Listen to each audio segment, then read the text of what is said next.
Welcome. In this tutorial, we will show you how to perform an FRP removal on any Samsung device running Android 16, simply by connecting the device via USB using ChimeraTool.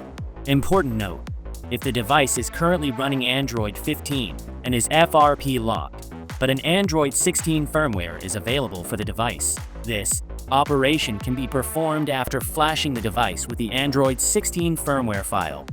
First, set up the device until you reach the FRP lock screen, where the phone asks for the previously used Google account, as shown here.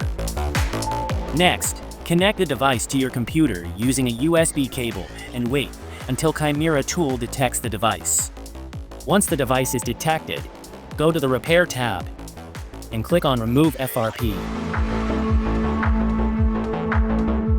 Select the option Reset FRP Lock, which was added in December 2025, and then click Start Procedure.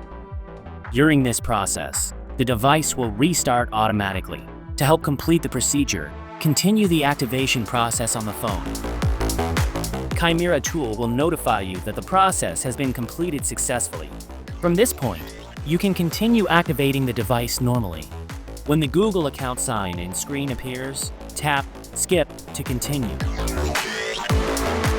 If you still see the lock on the top left corner, please ignore it and proceed with the setup.